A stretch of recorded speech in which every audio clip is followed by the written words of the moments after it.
Les amis, comment allez-vous aujourd'hui? Nous sommes le 17 juin, c'est le Good Morning Market et malheureusement on a cette guerre qui a débuté le week-end dernier entre Israël et l'Iran avec un marché qui ignore totalement le risque géopolitique. Hier, le S&P 500 a progressé de 0,94% et le Nasdaq est monté de 1,42%. On a ce matin des contrats à terme négatifs, légèrement négatifs de moins 0,4%. On a Microsoft qui a atteint un plus haut historique, on a AMD qui a progressé de 9% hier avec notamment un investissement de 10 milliards de dollars de la part de l'Arabie Saoudite. Et donc je vous le dis, ce marché il ignore le risque géopolitique.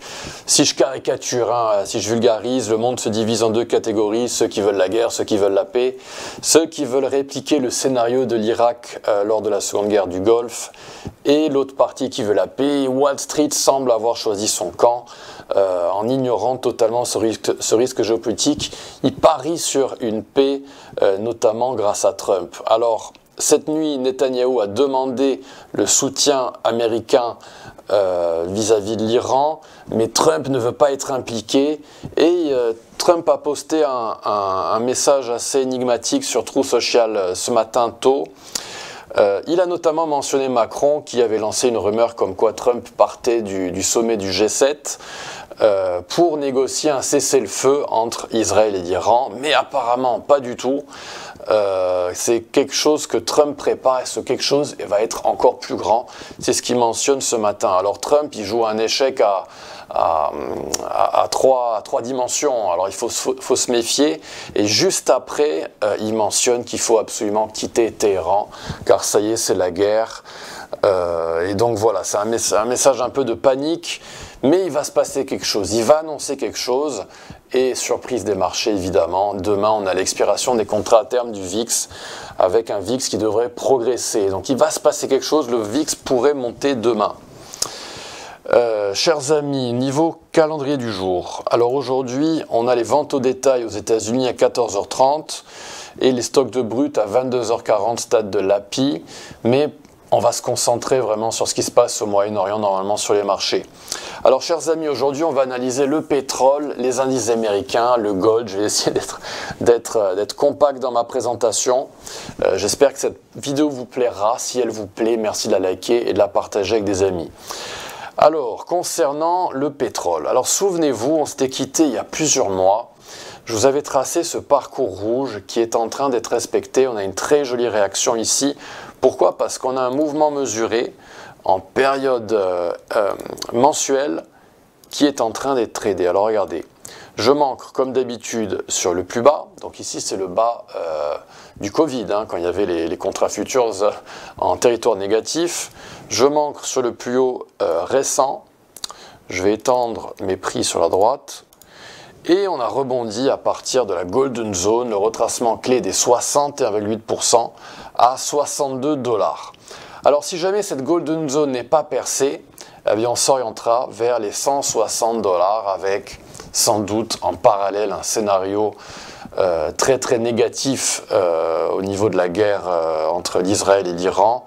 Et donc voilà, ce scénario négatif nous enverrait à 160 $. Et donc c'est pour l'instant ce scénario, ce parcours noir qu'on est en train de suivre. Le vert n'a pas été matérialisé, on est en train de suivre celui-ci que je vais mettre en noir.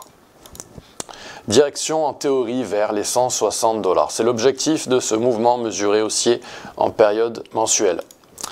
En hebdomadaire, on va parler un petit peu des vagues d'Elliott. Alors, vous le savez, les vagues d'Elliott, j'en parle souvent, il y a deux types de vagues. La vague motrice qui est composée de... Ah, je me suis trompé de... Je vais prendre celui-ci, parcours. Voilà. Donc, la vague motrice qui est composée de 5 vagues à la hausse, une première vague à la hausse, une seconde assez profonde pour la vague 2, une troisième étendue, très violente, avec une pente bien franche pour la vague 3, une vague 4 qui est parfois stagnante, qui retrace moins profondément que la vague 2, avant une vague 5 qui a généralement la même ampleur que la vague 1. Ça, c'est une structure impulsive, on appelle ça en anglais une impulse. Et c'est une vague motrice qui va dans le sens de la tendance. Et après une impulse, en général, eh bien, on a une correction si le compte est validé, si cette impulse est validée, et on va descendre en 3 vagues en forme d'ABC. Et on a différents types de corrections. On a des formes en zigzag comme suit, ou parfois on va avoir une correction en forme de flat avec une vague B qui va faire un plus haut, par rapport à la vague 5. Et ensuite on a une vague C franche assez violente comme ça. Bref, voilà ce qu'il en est des vagues d'Elliott en général. Une structure impulsive suivie d'une structure correctrice. Qu'est-ce qu'on a eu dans le pétrole depuis le plus bas marqué par le Covid? Eh bien, on a eu une première vague, une seconde pour une vague 2, une troisième ici, une quatrième pour une vague 4 en forme de flat, et une cinquième vague. Je vais retirer ces lignes. Donc voilà la structure impulsive, elle est propre, on voit bien qu'il y a 5 vagues à la hausse. Qu'est-ce qui s'est passé derrière depuis le plus haut effectué aux alentours des 130 $? C'était dans le pic inflationniste début 2022. Eh bien, on a eu une correction sous forme de 3 vagues. Alors cette correction sous forme de 3 vagues, elle n'est pas vraiment claire. On a eu un triangle, et les triangles sont généralement compris dans les vagues B. Et par la suite, on a une vague C pas vraiment claire parce qu'elle descend en 3 vagues. Donc peut-être un point d'interrogation par rapport à ça. Mais par contre, on est descendu en 3 vagues, ça c'est clair et net. Et on a réagi, on a rebondi à partir de donc cette golden zone que je vous ai tracée tout à l'heure. Et on est en train de rebondir dans le pétrole. Et voilà, est-ce que ça va être le creux? On va voir cela en période daily pour avoir des niveaux de confirmation à surveiller pour savoir si ce creux est effectif ou pas. Quoi qu'il en soit, avec les vagues d'Elliott, eh bien, on a 5 vagues vers le haut, suivies de 3 vagues vers le bas, qui repartent à la hausse peut-être à un niveau de support de Fibonacci clé. Je vous invite, encore une fois, je vous le dis souvent, à lire le livre de Robert Prechter, The Elliott Wave Principle. Il est très simple à lire et je vous conseille d'ailleurs de le lire plusieurs fois. En période hebdomadaire, donc on a cette golden zone à 62 $ dans le pétrole, dans le Brent. Il va falloir qu'on monte. On est descendu, on a suivi mon parcours rouge. Donc voilà, mes scénarios sont validés.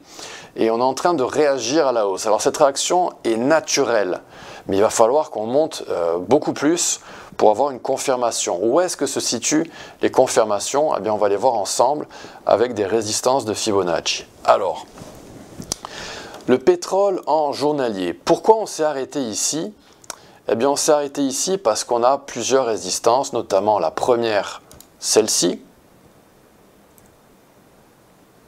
Donc là, j'ai du mal à m'ancrer avec la touche Shift. Voilà, ça y est, j'y suis. Là, je manque pile poil sur le top.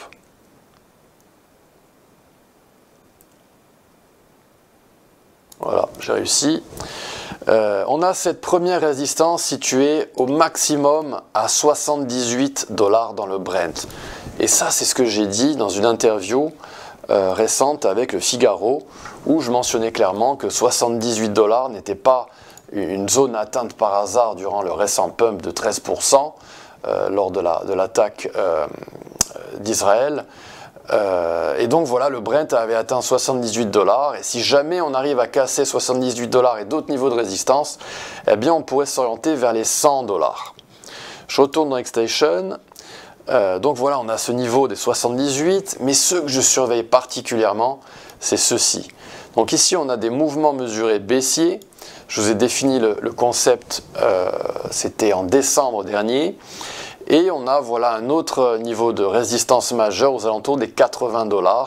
Et pour l'instant, si on regarde tous les autres contrats futurs dans le pétrole, eh bien c'est ce mouvement mesuré-ci qui sert vraiment de résistance très forte dans le prix du Brent. On a également un enchevêtrement de résistance avec également cette résistance-ci située à 83 $ au maximum. Et vous avez donc ce niveau à 50% qui résiste et qui empêche les prix de grimper.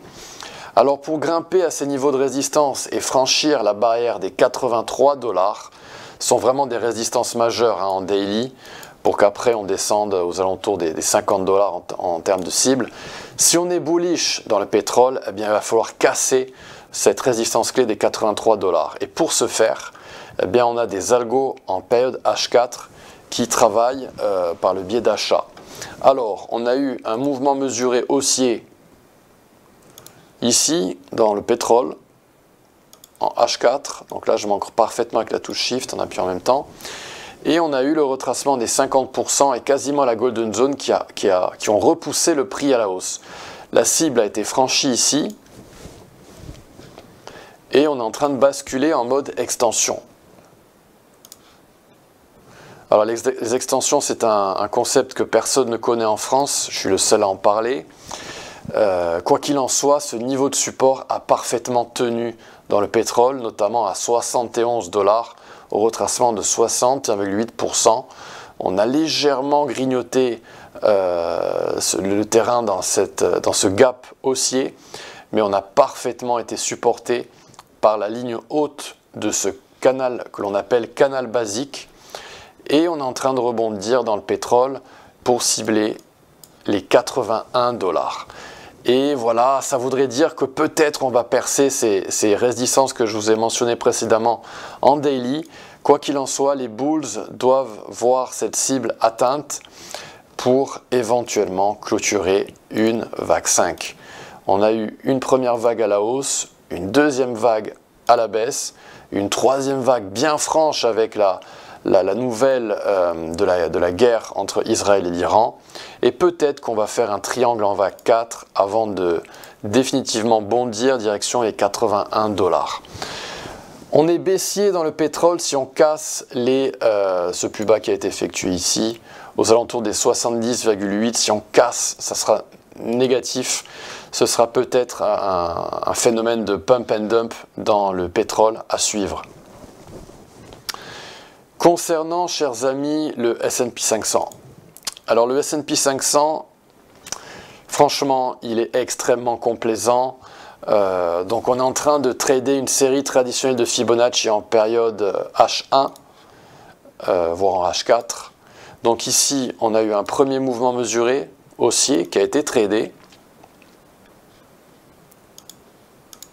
Ah, j'aurais dû le laisser en fait, le rayon, je vais le rafficher.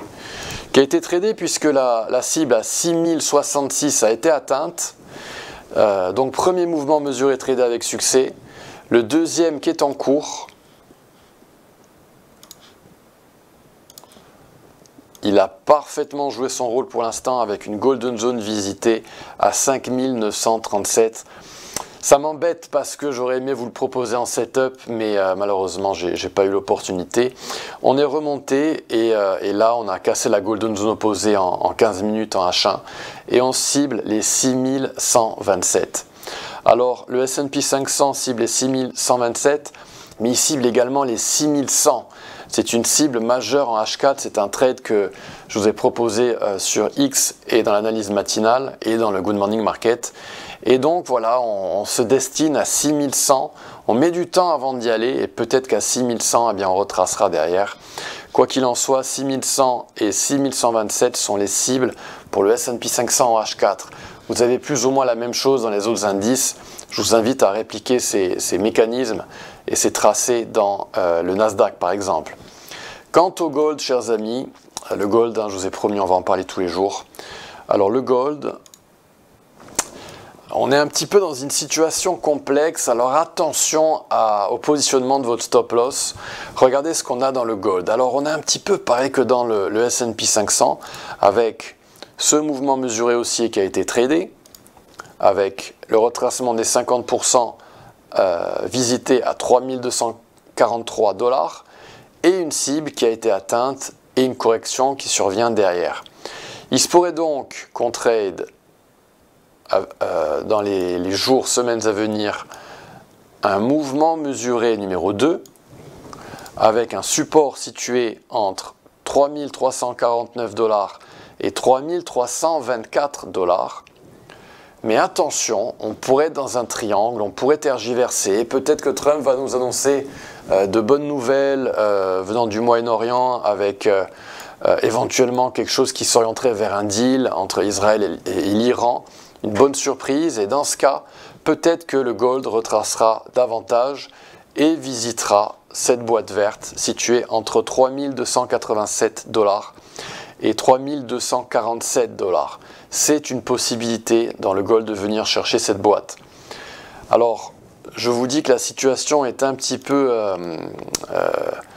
tricky en anglais, c'est-à-dire qu'on a également ce mouvement mesuré haussier qui a été tradé en période horaire avec une cible atteinte, et peut-être qu'on va aller chercher cette boîte verte uniquement, et dans ce cas-là, on aurait des mauvaises nouvelles venant du Moyen-Orient avec une guerre, quelque chose qui s'envenime. On viendrait donc uniquement visiter cette boîte verte et bondir à la hausse direction les 3500 $, la résistance marquée par le précédent plus haut historique, et on s'orienterait évidemment vers les 3667 $ en cas de mauvaises nouvelles venant du Moyen-Orient et venant des États-Unis, avec cette opportunité d'investissement que je vous avais proposée dans le Good Morning Market il y a plusieurs semaines. On l'avait rabâché, on l'avait travaillé à maintes reprises, cette boîte verte, qui donc permettrait au gold de rebondir vers les 3667. Donc voilà, c'est une situation particulière avec des marchés complètement complaisants, notamment les actifs risqués. Le gold, lui, il fait sa vie, il semble-t-il est destiné aux 3667. La grande inconnue, c'est dans le pétrole. Voilà, chers amis, ce que je pouvais vous dire ce matin dans ces trois marchés clés. J'espère que cette vidéo vous a plu. Si elle vous a plu, merci de la liker, merci de la partager avec des amis. Nous, on se donne rendez-vous demain pour un autre Good Morning Market. Belle journée à toutes et à tous, à bientôt, au revoir.